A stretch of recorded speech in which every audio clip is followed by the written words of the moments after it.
Les mots que nous utilisons aujourd'hui n'ont pas été inventés aujourd'hui. Pour certains, ces mots viennent du fin fond de l'histoire. Et comme il dit, ces mots ont gardé la trace des raisons pour lesquelles ces mots ont été fabriqués. Je vais donner une preuve de cette affaire-là tout de suite. Souvent de fois, il y a des discussions sur l'origine des Égyptiens anciens. On dit oui, ce n'est pas des Africains, ce sont des Asiatiques, ainsi de suite. Bon, moi, je ne discute plus de ces questions-là. Parce que ce qui m'importe, moi, ce n'est pas à quoi ils ressemblaient. Ça, c'est... Bon, ce n'est pas trop important, ça. Ce qui m'importe, c'est quelle culture ils ont laissé. La culture qu'ils avaient là, c'est laquelle? Est-ce que c'est une culture asiatique? C'est une culture africaine? C'est une culture européenne? C'est ça qui m'importe. Les graphiques que vous voyez là, c'est une expression en égyptien. Bon, quand vous avez les hiéroglyphes pour lire, vous devez aller à la rencontre des signes. Donc, si vous avez des êtres vivants ou des animaux, l'endroit où les animaux regardent, c'est là-bas qu'est le début du texte. Donc, vous lisez à partir de cet endroit-là et puis vous allez à leur rencontre. Donc, ici, on a un serpent qui regarde vers la gauche, donc le texte commence à gauche. Et donc, dans ce cas, le premier signe, c'est ce signe qui est énigmatique qui se trouve au-dessus du demi-cercle. En fait, c'est un ventre d'animal avec la queue. C'est ça qui est représenté là. En dessous, vous avez une demi-sphère qui représente le plat de Thoth. Comment on lit cette graphie? L'égyptologie lit ça 4F bin. 4F bin. F, c'est le serpent. Le pied là fait B. Le roseau qui est après fait I. Et puis l'onde qui est au-dessus là fait N. Et puis vous avez un oiseau qui est dessiné là. L'oiseau, on ne le prononce pas dans la lecture. Il sert de classificateur pour représenter ce dont on parle.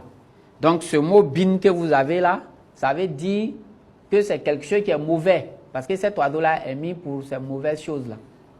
Et c'est un classificateur. Qu'est-ce que ça signifie ça? Littéralement, c'est ventre.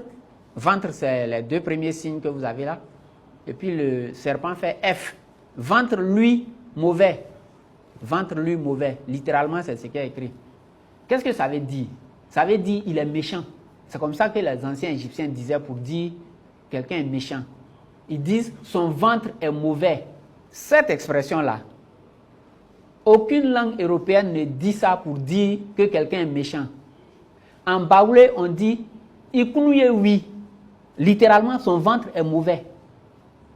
Son ventre est amer pour dire que la personne est méchante. En Djoula, Malinké, on dit Akonok Adjougou. Son ventre est mauvais. Cette idée de prendre le ventre et de dire que le ventre est mauvais pour dire que quelqu'un est méchant, c'est dans les langues africaines seulement que vous avez ça. Il n'y a pas ça dans les langues asiatiques. Il n'y a pas ça en arabe. Il n'y a pas ça en hébreu. Il n'y a pas ça dans les langues européennes. Il n'y a pas ça en allemand. Quand vous avez des éléments comme ça, ça veut dire que la culture dont il s'agit, la culture qui est véhiculée par ces signes hiéroglyphiques que vous voyez là, c'est une culture africaine. C'est de ça que Fulcel de Coulanges parle quand il dit que les mots sont restés immuables témoins. Ça, c'est une expression qu'on trouve en Égypte 3000 ans avant notre ère. Et que les Baoulés que nous avons aujourd'hui en Côte d'Ivoire continuent de dire. Les Yoruba qui sont au Nigeria continuent de dire. Les Zoulous qui sont en Afrique du Sud continuent de dire de la même manière que le ventre est mauvais pour dire que quelqu'un est méchant. Ce sont ces éléments comme ça là qui font que je ne discute plus des questions de savoir si demain par extraordinaire on vient m'expliquer que les anciens Égyptiens qui ont construit les pyramides et autres étaient des extraterrestres verts. C'est pas grave. Ce sont mes ancêtres. Parce que la culture qu'ils avaient là, c'est ma culture. Donc comment de vert, moi j'ai fait pour ne plus être vert pour devenir comme ça, la science va s'occuper de ça. Mais de ce que ce sont mes ancêtres qui étaient là-bas, qui ont fait ces choses-là, il n'y a pas de débat à ce niveau-là. Les faits sont hostiles à toute opposition.